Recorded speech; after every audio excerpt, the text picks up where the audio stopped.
నిర్మాణం పూర్తయిపోయి class ప్రారంభమైపోయినాయి already 7 కాలేజీలు అయినాయంటే 7 అంటే మిగిలిన 10 ఇప్పుడు ఎత్తున్నాడు కదా. బిల్డింగ్ కడతారంటారా? పైన స్లాబ్ కలిపి వచ్చేస్తుంది. ఇవన్నీ ఎంబీబీఎస్ ఇవన్నీ పీజీ ఏమో. కబుర్ సెట్లు ఎవరికి? ఇంజనీర్కి ఎవరికన్నా. ఇదో బ్లాక్ కదా, ఇదో బ్లాక్ అక్కడ తోటి బ్లాక్ లాస్ట్ మరి అవసరం ఏదైనా చెప్తారు. ఇప్పుడు ఒకటి చెప్పరు. 4 రోజులు వచ్చి ఇక్కడ వీడియోలు ఇప్పుడు కూడా పంపేవాడు చాలా మందికి. ఇంకా సగం ఉన్నాయి, సగం పైన ఉన్నాయి. మరి ఇదేమో 2 ఎన్నికల కోసం రాసుకుంటున్నాయి. పాలకొల్లు సమీపంలోని దగ్గులు గ్రామంలో మెడికల్ కాలేజీని నిర్మాణం జరుగుతూ ఉంది. ఈ మెడికల్ కాలేజీని ఇవాళ సిపిఎం పార్టీ జిల్లా కమిటీ ఆధ్వర్యంలో ఇక్కడ ఈ స్థలాన్ని, బిల్డింగుల్ని కూడా ఇక్కడ పరిశీలన చేయడం అన్నది జరుగుతూ ఉంది.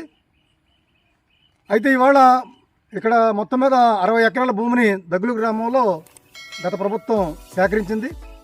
ల్యాండ్ ఫిల్లింగ్ పూర్తి చేసి ఫౌండేషన్ వర్క్ కూడా కొంత పూర్తయింది.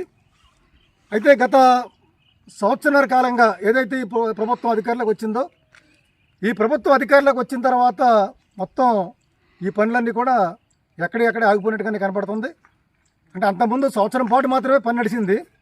ఈ సంవత్సరాల కాలంలో పని పూర్తవలేదు.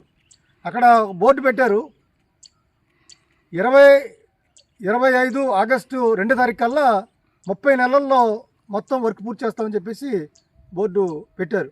అంటే ఈ కాలంలో కూడా పని నడుచుంటే ఇక్కడ మెడికల్ కాలేజీ రెడీ అయి ఉండేది. కానీ ఇవాళ ఈ ప్రభుత్వం దీన్ని నిర్లక్ష్యం చేసింది. కానీ అత్యంత అందరూ కూడా ఖండించాల్సింది, వ్యతిరేకించాల్సిన విషయం ఏంటంటే, ఇవాళ ప్రభుత్వ రంగంలో మెడికల్ కాలేజీల కోసం భూములు కొని, అలాగే నిర్మాణం కోసం ఇప్పటికే కొంత డబ్బు ఖర్చు పెట్టిన తర్వాత మరలా ఈ మెడికల్ కాలేజీలని మేము పీపీపీ పేరు మీద మేము ప్రైవేటు పార్ట్నర్షిప్ ఇస్తామని చెప్పేసి చెప్పడం అంటే, ఇది పూర్తిగా ప్రైవేటు వ్యక్తులకి మెడికల్ కాలేజీలని కట్టబెట్టడం తప్ప మరొకటి కాదు. ఇప్పటికే విద్యారంగం ప్రైవేటీకరణ అయిపోవడం వల్ల ఎల్కేజీ దగ్గర నుంచి పీజీ వరకు ఇవాళ తల్లిదండ్రులు పిల్లలు చదివించలేక లక్షల రూపాయలు అప్పులు పాలే పరిస్థితి ఉంది. ఇవాళ ప్రతి ఒక్కరు కూడా తమ బిడ్డ కూలీగా ఉండకూడదు, తమ బిడ్డ కార్మికుడిగా ఉండకూడదు, తమ బిడ్డ పేదవాడికి ఉండకూడదని చెప్పేసి ప్రతి బిడ్డ తండ్రి కూడా, తల్లి కూడా వాళ్ళ అప్పులు పాలైనా తిని తినక కూడా బిడ్డల్ని అప్పులు చేసి వాళ్ళ చదివించే పరిస్థితి ఉంది. అలాగే ఇవాళ ఇటువంటి వైద్య విద్యని చదివించాలంటే పేద సామాన్య తరగతులకి సాధ్యమయ్యే పని కాదు. అది లక్షల కోట్ల రూపాయల్లో అయ్యే పరిస్థితి ఉంటుంది. ఇటువంటి పరిస్థితుల్లో ప్రభుత్వం ఆధ్వర్యంలోనే వైద్య విద్యని మరింత అభివృద్ధి చేయాల్సి పోయి ఇవాళ ఈ కూటమి ప్రభుత్వం ఇవాళ రాష్ట్రంలో ఉన్నటువంటి 10 కాలేజీలని కూడా మేము ప్రైవేట్ పరం పీపీ దానికి మేము ప్రైవేటీకరం కాదు, మేము పీపీ చేస్తామని చెప్పేసి చెప్తా ఉంది. ఇలా చెప్పినప్పటికి కూడా అది ప్రైవేట్ వ్యక్తులకి అప్పచెప్పడం తప్ప మరొకటి కాదు. ఇవాళ ఆ రకంగా ప్రైవేట్ వ్యక్తులకి దీంట్లో పెట్టుబడులు పెట్టడం అంటే లాభాల కోసం దీంట్లోకి వస్తారు తప్ప సమాజ సేవ చేయడం కోసం రారు. కాబట్టి ఇవాళ రాబోయే కాలంలో ఇవాళ 2 రకాలుగా నష్టం జరుగుతుంది. ఒకటి సామాజిక న్యాయం ఏదైతే ఉందో సామాజిక న్యాయానికి ఇబ్బంది వస్తుంది. రెండోది ధనవంతులకే సీట్లు ఉంటాయి తప్ప పేదలకి దీంట్లో సీట్లు ఉండే పరిస్థితి ఉండదు. కాబట్టి ఇవాళ మేము ప్రభుత్వాన్ని డిమాండ్ చేస్తూ ఉన్నాం. గత ప్రభుత్వం ఏదైతే స్థలం సేకరించి ఫిల్లింగ్ చేసి కొంత వర్క్ ఏదైతే ఫౌండేషన్ వర్క్ చేసిందో తదుపరి వర్క్ని ఈ ప్రభుత్వం పూర్తి చేసి అది ప్రభుత్వ ఆధ్వర్యంలోనే ఈ కాలేజీలు నడపాలి తప్ప మీరు పీపీపీ పేరుతోటి మీరు ప్రైవేట్ వ్యక్తులకు అప్పచెప్తామంటే ఇది పేద ప్రజలకే ద్రోహం చేయడం తప్ప మరొకటి కాదు. మీరు ఎన్నికల మేనిఫెస్టోలు ఎక్కడ కూడా మేము అధికారంలోకి వస్తే ఏదైతే ప్రభుత్వం ఆధ్వర్యంలో జరుగుతున్న మెడికల్ కాలేజీలు ఉన్నాయో వాటన్నిటిని కూడా మేము ప్రైవేటీకరణ చేస్తామని చెప్పేసి మీరు అప్పుడు చెప్పుండి మీరు ఓట్లు పొంది ఇవాళ పనిచేసి ఉంటే అది ప్రజలు అర్థం చేసుకోవడానికి అవకాశం ఉంటుంది.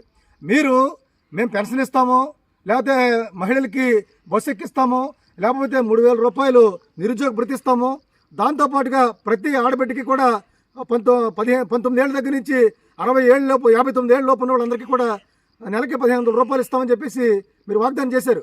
మీరు ఇచ్చిన వాగ్దానాలను విశ్వసించి ప్రజలు ఓట్లేశారు తప్ప మీరు ఈ రకంగా ప్రభుత్వ ఆధ్వర్యంలో నిర్మిస్తున్నటువంటి కాలేజీలని ప్రైవేటీకరణ చేస్తారంటే ఎవరు కూడా అంగీకరించరు.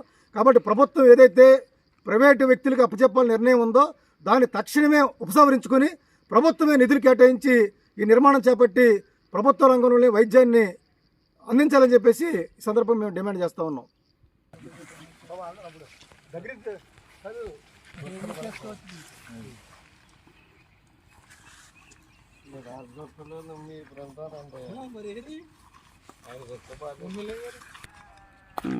ఆడి మీద ఈడి మీద చూసేస్తారంట అలాగే.